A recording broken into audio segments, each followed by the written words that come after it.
Hi friends, இன்றைக்கி நம்ம பார்க்க போகிறது உயிரியல் பாடத்தில் உள்ள செல் அமைப்பு. அது செல்லோட பேசிக்ஸ் எல்லாம் பார்ப்போம். இதுக்கப்புறம் நம்ம திசுக்கள். ஸோ இது தெரிஞ்சால் தான் நம்ம திசுக்களோட அமைப்பு, தாவரம், விலங்கு எல்லாமே விலங்கு செல்லோட அமைப்புலாம் பார்க்கும்போது ஈஸியாக இருக்கும். ஸோ ஃபஸ்ட்டு செல்லோட அமைப்பு என்னென்னு பார்ப்போம். உயிரினங்களோட அடிப்படை அமைப்பு மற்றும் செயல் அலகு என்னென்னா செல். ஸோ அந்த உலகத்தில் உள்ள எல்லா உயிரினங்களிலும் என்ன இருக்கும், செல் அடிப்படையாக அமைஞ்சிருக்கும். அதாவது எக்ஸாம்பிள் சொன்னால், இப்போ ஒரு வீடு இருக்குது அப்படின்னா அந்த சுவருக்கு மூலதனமாக இருக்கிறது செங்கலை வச்சு தான் சுவர் எழுப்ப முடியும். ஸோ அதுபோல் செல்கள், அதாவது உயிருள்ள பொருள் எல்லாமே இது செல்களால் ஆனது. செல்லை வச்சு தான் என்ன பண்ண முடியும், அந்த உறுப்புகள் செயல்பட முடியும். ஸோ உயிரினங்களோட அடிப்படை அமைப்பு மற்றும் செயல் அடங்குதுன்னா செல். இதை கண்டறிந்தவர் யாருன்னா ராபர்ட் ஹூக். இவர் எந்த ஆண்டு கண்டுபிடிப்பார்னா 1665. இவர் எப்படி கண்டுபிடிப்பார் அப்படின்னா, செல்லை நம்ம கண்ணால் பார்க்க முடியாது. ஸோ அதை கூட்டு நுண்ணோக்கி மூலமாக கண்டுபிடிப்பார். கூட்டு நுண்ணோக்கி மூலமாக எப்படின்னா, ஒளியை நீர் லென்ஸ் கொண்டு என்ன பண்ணுவார், குவிய செய்து அந்த பொருளுக்கு பக்கத்தில் கொண்டு என்ன பண்ணுவார், கூட்டு நுண்ணோக்கியை செலுத்துவார். ஸோ அப்போ அந்த பொருள் என்ன பண்ணுவாங்க, பெரியதாக தெரியும். ஸோ அப்படி ஃபஸ்ட்டு இவர் பார்த்தது எதுனா, மரத்தக்கையை என்ன பண்ணுவார், ஃபஸ்ட்டு கூட்டு நுண்ணோக்கி மூலமாக பார்ப்பாரு. அப்போ மரத்தக்கையில் என்னென்னா சிறிய சிறிய அறைகளாக நிறையா இருக்கும். ஸோ அவருக்கு பார்த்தோமே ஆச்சரியமாக இருக்கும். ஸோ அந்த கூட்டு நுண்ணோக்கி யூஸ் பண்ணி என்ன பண்ணுவார் அப்படின்னா, அதாவது வண்ணத்தி பூச்சியோட இறகுகள், தேனீக்களோட கண்களம்னு சொல்லிட்டு எல்லாத்தையும் பார்க்க ஆரம்பிப்பார். அப்போ அவர் ஒரு நூல் வெளியிடுவார். அதுக்கு பேர் மைக்ரோகிராஃபியா அப்படிங்கிற நூலை வெளியிடுவார். அதில் தான் முதல்ல செல்லுங்கிற பேரை சொல்லியிருப்பாரு. அதை வச்சு திசுக்களோட அமைப்பை பற்றி எழுதியிருப்பாரு. திசுக்கள்லாம் என்ன, அதாவது செல்கள் பல சேர்ந்ததான் திசுக்கள் பல சேர்ந்ததான் உறுப்புகள். எக்ஸாம்பிள் சொல்லலாம், இப்போ நம்ம கை, கால் எல்லாமே என்னது உறுப்பு. உறுப்பு எப்படி உருவாகுதுன்னா, பல செல்கள் சேர்ந்து திசுக்கள் உருவாகும். திசுக்கள் சேர்ந்தா என்ன பண்ணுது, உறுப்புகள் உருவாகுது. ஸோ செல் அந்தந்த உறுப்புகளுக்கு தகுந்த மாதிரி அதோட வேலைகளை செய்யும். அந்த மாதிரி கட்டமைப்பை ஏற்படுத்தி வேலைகளை செய்யும். ஸோ இப்போ என்ன பண்ணுறாங்க, ராபர்ட் ஹூக் மைக்ரோகிராஃபியாங்கிற நூலை வெளியிட்டு அதை செல்லோட அமைப்பை பற்றி சொல்கிறாரு. அதுக்கப்புறம் செல்லுலா அப்படின்னு இதுக்கு பேர் வைக்கிறாரு. ஏன் அப்படின்னா, இவர் ஃபஸ்ட்டு எதை பார்ப்பாரு, மரத்தக்கையெல்லாம் என்ன பண்ணுவார், கூட்டு நுண்ணோக்கியில் பார்க்குறாரு. அதில் சிறிய சிறிய அறைகள் இருக்குது. ஸோ செல்லுலாங்கிறது என்ன மொழி சொல்லுனா, லெத்தின் மொழி சொல். அதுக்கு என்ன பொருள் அப்படின்னா, சிறிய அறை, அது ஸ்மால் ரூம்ஸ், சின்ன சின்ன அறைகளாக இருக்கிறதுனால என்னென்னு பேர் வைக்கிறாரு, இதுக்கு செல்லுலா அப்படின்னு பேர் வைக்கிறாரு. இது ஒரு லெத்தின் மொழி சொல். அதுக்கு என்ன அர்த்தம் அப்படின்னா, சிறிய அறை. அதுக்கப்புறம் இதோட செல்லோட உட்கருவை கண்டுபிடிச்சது யாரு அப்படின்னு பார்த்தோம்னா, ராபர்ட் ப்ரவுன். இவர் இந்த உட்கருவை கண்டுபிடிச்சதுக்கு அப்புறம் என்னன்னா, செல்லுக்குள்ள ஒரு செல்லை பத்தி தனி உலகமே இருக்கு அப்படின்னு சொல்லிட்டு சொன்னது யாரு, ராபர்ட் ப்ரவுன் தான். செல்லுக்குள்ள ஒரு தனி உலகமே அடங்கியிருக்குன்னு சொன்னது யாருன்னா ராபர்ட் ப்ரவுன். அது இவர் தான் உட்கருவை கண்டுபிடிச்சது யாரு, ராபர்ட் ப்ரவுன். அதுக்கப்புறம் ப்ரோகாரியேட்டுகள் ஃபர்ஸ்ட் அதாவது என்னன்னா, நம்ம பூமியில் தோன்றினோடனே ஃபர்ஸ்ட் உருவானது இது ப்ரோகாரியேட்டுகள். அதாவது ஒரு செல் உயிரி தான் தோன்றுச்சு. அதை எப்படின்னு சொல்லுவோம்னா, அந்த ஒரு செல் உயிரி என்னன்னு சொல்லுவோம்னா ப்ரோகாரியேட்டுகள் அப்படின்னு சொல்லுவோம். இது ஒரு கிரேக்க சொல். இதுக்கு என்ன பொருள் அப்படின்னா, ஆரம்ப நிலை உட்கரு அப்படின்னு பொருள். ஏன்னா நம்ம பூமியில் முதல்ல உருவானது ஒரு செல் உயிரி தான். ப்ரோகாரியேட்டுகள்லாம் நம்ம பாக்டீரியா, சைனோபாக்டீரியா இதெல்லாம் சொல்லலாம். இதெல்லாம் ஒரு செல்லால் ஆனது. ஸோ அதனால இது என்னன்னு சொல்லுவோம், ஆரம்ப நிலை உட்கரு. ஃபஸ்ட்டு பூமியில் தோன்றினது ப்ரோகாரியேட்டுகள். அது எந்த மொழி சொல்லலாம், கிரேக்க சொல். அதாவது நம்ம முன்னாடி பார்த்தது செல்லுலாங்கிறது லெத்தின் மொழி சொல், ப்ரோகாரியேட்டுகள்ங்கிறது கிரேக்க சொல். இதுக்கு என்ன மீனிங் அப்படின்னா, ஆரம்ப நிலை உட்கரு. இதுக்கப்புறம் தான் என்ன ஆச்சு அப்படின்னா, யூகேரியேட்டுகள் செல். ஸோ அதுக்கப்புறம் வளர்ச்சி ஆரம்பிச்சிச்சு. அதெல்லாம் நம்ம அடுத்ததில் பார்ப்போம், ப்ரோகாரியேட்டுகள், யூகேரியேட்டுகளோட வகைகள்.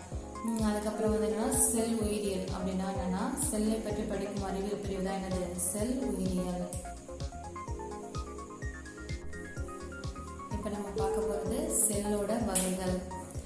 செல்லோட வகைகள் 2 வகையாக பிரிக்கலாம். ஒன்று ப்ரோகாரியேட்டிக், இன்னொன்று யூகேரியேட்டிக். இதில் ப்ரோகாரியேட்டிக்கை பூமியிலே முதல்ல உருவாகின செல் எது அப்படின்னு கேட்டோம்னா, அதாவது ப்ரோகாரியேட்டிக் செல் எது அப்படின்னா, எக்ஸ்ரீஜியா கோலை பாக்டீரியா. இதோட அளவு பார்த்தா 0.03 to 2.0 எவ்வளோ மைக்ரோமீட்டர் விட்டம் கொண்டதாக இருக்கும். இந்த அளவு பார்த்துக்கோங்க. பூமியில் முதல்ல உருவாகின ப்ரோகாரியேட்டிக் செல் எதுனா, எக்ஸ்ரீஜியா கோலை பாக்டீரியா. ப்ரோகாரியேட்டிக் செல்னால என்னதுன்னா இது அதாவது பாக்டீரியா, சைனோபாக்டீரியா இதெல்லாம் வந்து இதுக்கு எக்ஸாம்பிள் சொல்லலாம். இது எல்லாமே வந்து என்னது ஒரு செல் உயிரி. இது வந்து என்னன்னா ஒரு செல்லால் ஆனதாக இருக்கும். 1 முதல் 2 மைக்ரான் விட்டம் வரை இருக்கும், சிறியது. ஸோ அதனால 1 முதல் 2 மைக்ரான் விட்டம். இதில் வந்து செல் நுண்ணுறுப்புகள் சுற்றி சவ்வு இருக்காது. இதில் வந்து அதாவது செல் நுண்ணுறுப்புகளை சுற்றி என்ன பண்ணும், சவ்வெல்லாம் இருக்காது. அதுக்கப்புறம் இது தெளிவற்ற உட்கரு. ஸோ இதில் நியூக்ளியஸ் கிடையாது. தெளிவான உட்கரு இருந்தால் தான் நியூக்ளியஸ் இருக்கும். ஸோ தெளிவற்ற உட்கரு, நியூக்ளியஸ் கிடையாது. இப்போ வந்து யூகேரியோட்டிக், இதுக்கு எக்ஸாம்பிள் பார்த்தோம்னா நம்ம தாவர செல், விலங்கு செல் இதெல்லாமே வந்து என்னன்னா யூகேரியோட்டிக் செல்கள் தான். இதில் வந்து இது வந்து என்னன்னா 10 முதல் 100 மைக்ரான் விட்டம் வரைக்கும் இதில் காணப்படும். செல்லை சுற்றி என்ன பண்ணுவோம், செல் சுவர், சவ்வு எல்லாமே இருக்கும். அதுக்கப்புறம் வந்து இதில் வந்து தெளிவான உட்கரு இருக்குது. ஸோ அதனால நியூக்ளியோலஸும் இதில் இருக்குது. அதுக்கப்புறம் பார்த்தோம்னா யூகேரியோட்டிக் செல்லோட தாவர செல், விலங்கு செல்லை பற்றி பார்ப்போம். இது வந்து எப்படின்னா தாவர செல் எப்படின்னா பெரியதாக இருக்கும், கடினத்தன்மை உடையதாக இருக்கும். அதே விலங்கு செல் பார்த்தோம்னா சிறியதாக இருக்கும், கடினத்தன்மை அற்றதாக இருக்கும், மெல்லியதாக இருக்கும் விலங்கு செல். அதுக்கப்புறம் வந்து இதில் எது பெரியது எது சிறியதுன்னு பார்த்துங்க கேட்கலாம். அதாவது தாவர செல், விலங்கு செல் எது பெரியது சிறியதுன்னு கேட்கும்போது தாவர செல்ங்கிறது பெருசாக இருக்கும், கடினத்தன்மை உடையதாக இருக்கும். விலங்கு செல் வந்து சிறியது, கடினத்தன்மை அற்றது. கூட்டுல கூட கொடுத்து கேட்கலாம். அதுக்கப்புறம் வந்து இதில் வந்து செல் சுவர், செல் சவ்வு உண்டு. இதில் வந்து செல் சவ்வு உண்டு, செல் சுவர் கிடையாது. நீங்கள் அந்த பிக்சரில் பார்த்தாலே தெரியும். தாவர செல்ல வந்து என்ன பண்ணியிருப்பாங்க, செல் சுவர் அதாவது 2 அடுக்காக இருக்கும். ஸோ செல் சுவர் வந்து என்ன பண்ணுவோம் இதில் இருக்கும். அதே வந்து விலங்கு செல்ல என்ன இருக்கும், செல் சுவர் கிடையாது, செல் சுவர் வந்து கிடையாது. அதுக்கப்புறம் இதில் வந்து பசுங்கணிகம் உண்டு, இதில் வந்து பசுங்கணிகம் கிடையாது. இதில் ஏன் பசுங்கணிகம் இருக்குன்னா இதான் வந்து பச்சை நிறமி, அதாவது சூரிய ஒளிச்சேர்க்கையின் போது குளோரோஃபில் தயாரிக்கும், அதாவது உணவு காண்டி. ஸோ அதனால இதில் வந்து பசுங்கணிகம் உண்டு, பச்சை நிறமி பசுங்கணிகம் உண்டு. இதில் பசுங்கணிகம் கிடையாது. அடுத்து வந்து தாவரத்தில் வந்து நுண்குமிழிகள் இருக்கும். ஏன்னா பெரியதாக இருக்கும், நுண்குமிழிகள் பெரியதாக இருக்கும். இதோட பயன்கள்லாம் நம்ம அடுத்தது பார்ப்போம். நுண்குமிழிகள் எதுக்கு பயன்படும், பசுங்கணிகம் எதுக்கு அடுத்து பார்ப்போம். அடுத்து வந்து இதில் வந்து எப்படி இருக்கும், பெரிய நுண்குமிழிகளாக இருக்கும் தாவர செல்ல. இதில் வந்து சென்ட்ரியூல்கள் வந்து கிடையாது. அதே வந்து விலங்கு செல்ல வந்து சிறிய நுண்குமிழிகள் இருக்கும், அதில் சென்ட்ரியூல்கள் வந்து உண்டு. அதாவது வந்து தாவர செல்ல எது கிடையாது, சென்ட்ரியூல்கள் கிடையாது. இதில் வந்து விலங்கு செல்ல சென்ட்ரியூல்கள் உண்டு. இது என்ன பண்ணும் அப்படின்னா செல் பகுப்பின் போது வந்து என்னன்னா ஸ்பெண்டில் நாரிழைகளை வந்து பெருக்கமடைய செய்யும். அதனால வந்து இங்கே சென்ட்ரியூல்கள் வந்து உண்டு, இங்கே வந்து கிடையாது.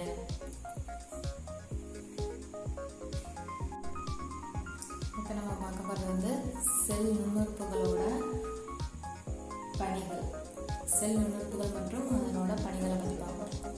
ஃபர்ஸ்ட் வந்து செல் சுவர், செல்லோட பாகம், அதோட சிறப்பு என்ன வந்து கேட்கலாம். செல் சுவர் வந்து எதுக்கு பயன்படுது, அதுக்கப்புறம் பொருத்துக்களையும் கேட்கலாம். ஸோ இது வந்து நல்லா கவனமாக பாருங்கள். செல் சுவர் அப்படிங்கிறது வந்து என்னன்னா தாங்குபவர் அல்லது பாதுகாப்புன்னு சொல்லுவாங்க. எதனால அப்படின்னா இதான் வந்து செல்லுக்கு என்ன பண்ணுது, பாதுகாப்பு அளிக்குது, உறுதி, வலிமை எல்லாமே வந்து இந்த செல் சுவர் வந்து அளிக்குது. அதனால தான் அதை வந்து தாங்குபவர், பாதுகாப்பவர்னு சொல்லுவாங்க. அதுக்கப்புறம் வந்து செல் சவ்வு எதுக்கு பயன்படுது அப்படின்னா பாதுகாப்பும் அளிக்கும், இன்னொன்று வந்து போக்குவரத்துக்கு பயன்படுது. அதனால தான் இதை வந்து செல்லின் கதவுன்னு எதை சொல்லுவோம், செல் சவ்வை சொல்லுவோம். அதுக்கப்புறம் சைட்டோபிளாசம் வந்து என்னன்னா செல்லோட நகரும் பகுதி. செல்லின் நகரும் பகுதி எது, மைட்டோகாண்ட்ரியா, சைட்டோபிளாசம் அப்படி கொடுக்கும்போது நமக்கு என்ன தெரியும், செல்லோட நகரும் பகுதி வந்து சைட்டோபிளாசம். இது எதுக்கு செயல்படுது அப்படின்னா இது வந்து எப்படி இருக்கும் அப்படின்னா நீர் அல்லது ஜெல்லி போன்று நகரும் தன்மையுடையது. ஸோ அதனால தான் இது வந்து செல்லின் நகரும் பகுதின்னு சொல்கிறோம். அதுக்கப்புறம் மைட்டோகாண்ட்ரியா, இதான் வந்து முக்கியமானது, செல்லோட ஆற்றல் மையம் அப்படின்னு சொல்லுவோம். இதான் வந்து செல்லுக்கு தேவையான சக்தி எல்லாத்தையும் அளிக்கிறது மைட்டோகாண்ட்ரியா தான். அதுக்கப்புறம் பசுங்கணிகம் எதுக்கு பயன்படுது அப்படின்னா செல்லோட உணவு தொழிற்சாலை. அதாவது நம்ம பார்த்தோம் பச்சைங்கிற நிறமி குளோரோஃபில், அதாவது சூரிய ஒளிச்சேர்க்கையின் போது குளோரோஃபிலை உருவாக்கி பச்சைங்கிற நிறமி மூலம் என்ன பண்ணுவோம், உணவு சேமித்து வச்சுப்போம். ஸோ அதான் வந்து செல்லின் உணவு தொழிற்சாலை அப்படின்னு சொல்லுவாங்க பசுங்கணிகத்தை. அதுக்கப்புறம் வந்து நுண்குமிழ்கள் வந்து எதுக்கு யூஸ் ஆகும் அப்படின்னா சேமிப்பு கிடங்கு. இது என்ன பண்ணோம்னா உணவு, நீர் எல்லாத்தையும் வந்து சேமித்து வச்சுக்கோம். அதுக்கப்புறம் உட்கரு வந்து எதுக்கு பயன்படும் அப்படின்னு பார்த்தோம்னா இதை வந்து என்னன்னு சொல்லுவோம், செல்லின் கட்டுப்பாட்டு மையம்னு சொல்லுவோம். இதான் வந்து என்னது எல்லாத்துக்குமே வந்து மூளையாக செயல்படும். செல்லோட ஒருங்கிணைப்பு, கட்டுப்பாடு எல்லாமே வந்து உட்கரு மூலமாக தான் செயல்படும். அடுத்து வந்து என்னன்னா உட்கரு உரை அப்படின்னா நியூக்ளியஸ் உரைன்னு சொல்லுவோம். இதை வந்து என்னன்னா உட்கரு வாயில் அல்லது உட்கரு கதவுன்னு சொல்லுவாங்க. எதனால அப்படின்னா நியூக்ளியஸ் உள்ளேயும் வெளியிலையும் வந்து என்னது பொருட்களை அனுப்புறதுக்கு இது பயன்படுது. செல்லை சுற்றி நியூக்ளியஸ் வந்து பாதுகாப்பு அளிக்கிறதுன்னு உள்ளேயும் வெளியிலையும் வந்து பொருளை அனுப்புறதுக்கு வந்து இது பயன்படுது. அதனால தான் இது என்னன்னு சொல்லுவோம், உட்கரு வாயில் அல்லது உட்கரு கதவு அப்படின்னு எதை சொல்லுவோம், உட்கரு உரை அல்லது நியூக்ளியஸ் உரையை சொல்லுவோம். அதே வந்து செல்லோட கதவு அப்படின்னு எதை சொல்லுவோம், செல் சபை வந்து செல்லோட கதவுன்னு சொல்லுவோம். உட்கரு உரை நியூக்ளியஸ் உரை என்னன்னு சொல்லுவோம், உட்கரு வாயில் உட்கரு கதவு. ஓகே ஃப்ரெண்ட்ஸ், இதான் வந்து செல்லோட பேசிக்ஸ். அதாவது என்னென்ன எதுக்கு பயன்படுது அப்படிங்கிறத தெரிஞ்சுக்கோங்க. அதுக்கப்புறம் வந்து நம்ம மைட்டோகாண்ட்ரியானா என்ன அதை பற்றி டீட்டெயிலாக எக்ஸ்பிளைன் பார்ப்போம். சைட்டோபிளாசம்னா என்ன, அது எதுக்கெல்லாம் பயன்படுதுங்கிறத பார்ப்போம். ஸோ இந்த வீடியோ உங்களுக்கு பிடிச்சிருந்தா சப்ஸ்கிரைப் பண்ணுங்கள், லைக் பண்ணுங்கள், ஷேர் பண்ணுங்கள். Okay friends, thanks.